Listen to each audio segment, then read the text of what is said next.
that impact our cities and put those investment dollars in to ensure that your people have training and education facilities, somewhere where they can work, and thinking ahead of those type of consumer products that if they get thrown away and end up in, let's say, the ocean, we want them to break down. We want them to break down every time so that we don't have to worry about what's going on, an animal or a fish eating it. Um, we can start to reverse some of the damage that we're all starting to see. We're just drowning in plastics. And so I think it's having realistic conversations, really thinking it through.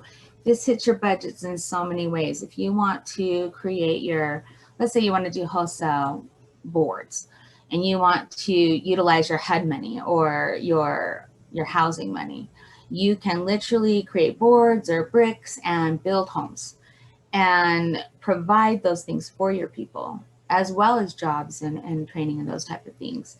It is, the sky's the limit on those type of things. There are several industries that are ready to go. There are other industries that need to be developed.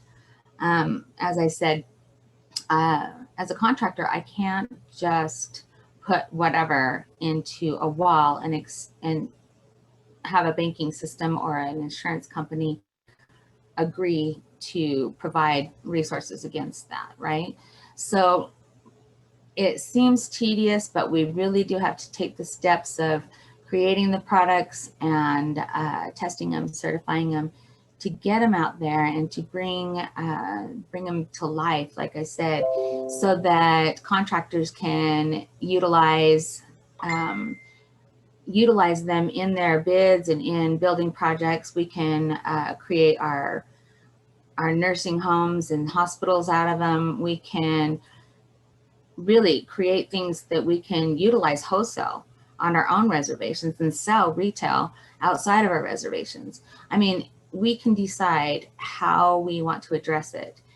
USDA has not really been too much of a problem, actually. We've had some excellent luck dealing with them. They seem very intent on wanting to bring this program to life. They've got, I think last time I looked, I think it was 27 tribes are signed up through the USDA. We have other tribes that don't feel like they don't want to ask permission, so they're not going to. They're just going to do what they do. So really, it's up to your own tribe on what kind of relationships you want to create and where you want to create those relationships, and really teaching our children to stand on science and stand on truth and bring things back into balance, right? By being mindful of what we do and how our actions have an effect in the world, and really inspiring our children to think outside the box. A few years ago, this would have never been possible. I mean, it is the cannabis industry after all. And so it's just barely outside of black. A lot of people call it the gray market.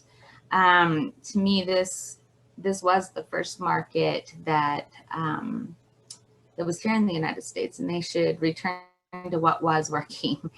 And so my understanding from my conversations and my meetings are that the Biden administration intends to decriminalize, which is different than legalizing. So decriminalization is literally just walking away from it. And they intend to have any judicial matters that if someone was incarcerated or arrested, that those things would be expunged from their records, because it causes so many problems for these people. And honestly, the war on drugs was lost. And again, any Native nation can tell you plant medicines are absolutely essential to life, especially here on Turtle Island. We're going to need to go back there. We're going to need to have some pretty detailed, in-depth conversations. But if we do it and we do it together and we can work together as a unit, maybe sell to each other wholesale and sell to the rest of the world retail, you know, however we want to look at this, we can help each other prosper and move the entire world forward, because no one has the acreage that the American Indian has. And that is the only thing that's going to save our bacon, considering things that are occurring in today's world. So the economics are anywhere from a farmer of 40 cents a pound, just like any other crop, but a processor may go into graphene. Let's say they're going to go up against graphene. They're going to go into nanotechnology. Well, graphene is $2,000 a gram. And nanotechnology, so the supercapacitor batteries are putting out 8 times lithium, and they're outpacing graphene by 3 or 4 times. So the USU Power Lab is really interested in what we've got going on with those batteries. But then, you know, there's hemp oil, just moving what we currently have as our resources, which is, you know, our trucking companies and all of those things. Instead of changing over to an electric grid system that's going to take out the Navajo Nation by trying to get all the copper out of it, right? We should stick with what we already have. The semi-truck was intended to run on hemp oil originally. And if you run it on the correct fuel, it actually runs at 97% burn rate. So that's better than your furnaces, you know? That's white glove clean, actually. And so why lay down a whole new system when we can just recalibrate what we do have and manage our resources in a better way? We can work together to make sure that the biofuels are on every single reservation, so that as the trucking and semi-truck industry, the logistics and everything, have the ability to refill with a biofuel all the way across the country, because that's what's preventing us from moving. I'm one of Goldman Sachs 10,000 small businesses, and one of our conversations is that, you know, you have to have that capacity all over to where these truckers, they don't really care what comes out of the pump per se, they just want it at the pump. And so what we're trying to do is find people that are interested in creating a network that these truckers can really count on and move towards a green technology and utilize what we already have and work through the logistics of what we face and best use of sources. So the past 100 years, the best use of sources they actually wrote down into law was whatever was the highest dollar value. And that is another situation we're going to have to look at language, make sure it gets changed to have the highest environmental and longevity to be the #1 deciding factor if they're going to utilize lands and whatnot. Because every time they sold a mining permit or whatnot, it takes that asset and that water, the soil, it takes it out of commission for 5,000 to 50,000 years. So they are requiring more people as our population grows to live on less, because we have less land or water to utilize to keep everybody maintained. And so what we really need is tribal authorities and councilmen and those that have a relationship with the federal government representatives, have those conversations, have them very direct that this is not the best use of resources. The hemp plant, being that it'll bring a 50,000 different use opportunity, it is it's got the longevity that the 7 generations that we're expected to prepare for. It can take care of all 7 generations. If we utilize the fossil fuels or continue on the path we're going, we literally just take it out of asset. So don't shoot yourselves in the foot. Make sure your language and your codes and your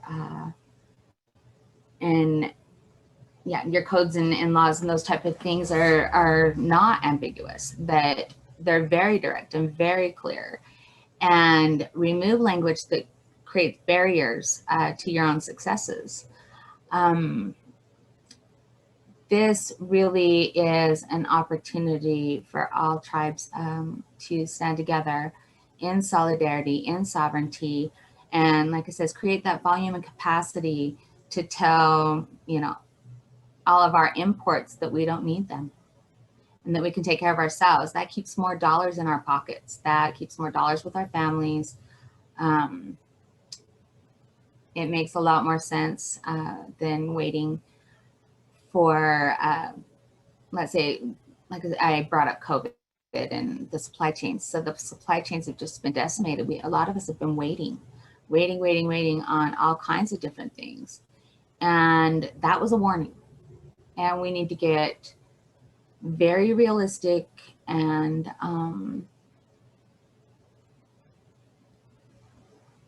we need timelines, we need verbs in our sentences, we need to make sure that we're addressing these problems directly, and we need to make sure we're not just talking about it endlessly, because that's probably my biggest thing that I've seen with a lot of tribal nations is they are so busy worried about what the feds are going to think that they don't make any decisions for themselves. They're kind of on a defensive pattern. Or at least me, I will personally tell you, I feel like you need to take your power and you need to address it how you see the next 7 generations coming together in a good way and utilizing the whole plant, coming to some good conclusions on how we're going to keep our biodiversity and how we're going to manage the water as the poles move. We're going to end up with water. We have tribal nations that are moving off the coast right now in Washington and in Alaska, and we know it's happening, but we need to take divisive action and effective action to mitigate the damages that we're looking at and prepare for the future. We've got, like I said, they expect a famine in 10 years. So if we can prepare ourselves, preparing seeds, preparing, all of those different things, then we won't have as much human suffering as what they currently expect. And I'm hoping by, like I said, creating coalitions and like Indigican or the tribal coalitions themselves, we're hoping to empower you to have the resources necessary to make whatever your imagination has brought together, make it a reality and bring it to life and bring it to the markets and inspire the next generations to come in and help us. Because I think it's going to be all hands on deck to try to save our way of life. And but I'm proud to be a part of it. So anyhow, let me look at the chat and see if there's anything in here of anyone. Let's see. Yes, thank you, Cindy. Yes. We are asking folks in the event platform if there are any questions right now. Feel free to enter those into your chat box. We'll make sure those get connected to Cindy. We just saw a lot of really positive comments. Cindy, a lot of the messages that you're sharing resonating with people. Okay. A lot of yeses and people really agreeing with what you're sharing. We did get one comment from Primal Wellness Ltd. Before we get into discussions of how to sell, we need a market for the craft. It's hard to find buyers for the textiles. The industry has to be created, and we have this opportunity as tribal peoples to be the leaders of a new industry. So yes, there are risks the all growth is. So regarding what's going on right now, I have people like Patagonia that are looking for fiber. I have a textile farmer or a textile manufacturer back east that's also looking for hemp fiber. She, last I saw, was paying 40 cents a pound for it. See that, he's right, or whoever this wellness is, you have to recognize that there are many types of fiber, like 8, I think it is, 8 different sizes of fiber, and each one of those fiber has their own industry.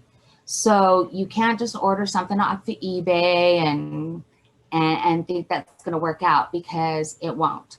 In order for us to meet ASTM standards, we have to be able to say, we bought this seed from this certified seed place, and it is this type of seed, and it creates this type of fiber, and this fiber has this tensile strength, and you know what I mean? We have to be able to duplicate it in order to create the certification, and the certification is what you need to take it to market.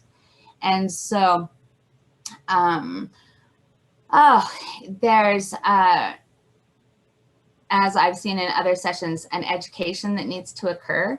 Now that being said, there are industries, we have Mechanized Concepts out of Utah. Their first problem to solve was actually the medicinal waste. And so they created building products that can utilize either the recreational waste, the medicinal waste, or the hemp. And so there are different materials that can be created out of any type of hemp, but then there are many that are specific to the type of strain or seed that you're utilizing. And it's important for those conversations to happen. You've got medicinal and hemp. You want to make sure they don't cross-pollinate. You know, there's a lot of things to really handle. There's things that really people are trying to handle they shouldn't. Like, for instance, hemp is currently at 0.3 THC, but honestly, the human body doesn't feel it till 4 or 5. So why pay for enforcement and law, you know, judicial, all of that stuff? Why not just put it at a higher content, like 3, 3.5, something like that, where the farmers don't have a larger window to harvest their crops,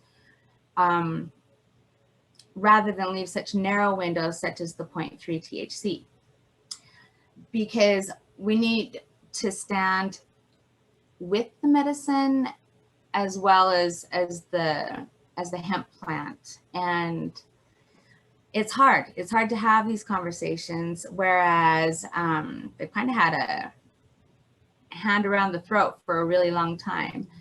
But I think we can do it. The processors, so this equipment, the products, those machines are made specifically for whatever consumer product that you want to create. So when you talk about ROI, when you talk about investment and what you're doing and what that's going to bring back, those are the things that you need to measure and have on your dashboard every day, to know that you're creating industries and opportunities for your people, not just now, but in the future. Now, I had put something on here about the team coalitions, but that is trying to pair professors and product designers and the students that are just coming up and coming into the industries right now, to make sure that the next generation knows what to do with the hemp plants. So we only really need to educate from here to our grandparents on why it was illegal in the first place. And honestly, that was industry. It threatened Standard Oil, it threatened Hearst, it threatened DuPont. And they were, Andrew Mellon was the banker, and he was in the president's cabinet for the Treasury. So yeah, when it's your money, you pretty much set the rules, right? So that's what we're trying to do, is give you the answers so that you guys can set the rules and you guys can decide what you need for your own nations. And you should help each other out. Some of you have casinos and money and no land, and others of you have a lot of land and no money. And so if we can start working together, instead of the contentious relationship that families sometimes have, if we can really band together, I feel like that this could be a powerhouse, and it could be an opening to $1 trillion industry that you can dominate for a while if you guys do it in the right way. So is there any other questions? Did I answer the question? Yeah, I believe you answered that really well. Thank you so much, Cindy. We actually did get one more question, but we actually do need to continue moving on with the schedule. And so I'm going to go ahead and ask if you can respond to those questions in the event platform whenever you have a moment at some point today, because I know that folks would really appreciate that. And I can make sure that you have the link to be able to do so. And so everyone in the chat is saying thank you so much, Cindy, for your time today and for sharing a really great and positive message. And so thank you all. And for those of you in the session, we will be getting started with the next session at 10:35. I believe in session room C is going to be B. And so if folks want to start making your way over there, thank you all so much. Thank you, Cindy. Oh, thank you. Have a great day.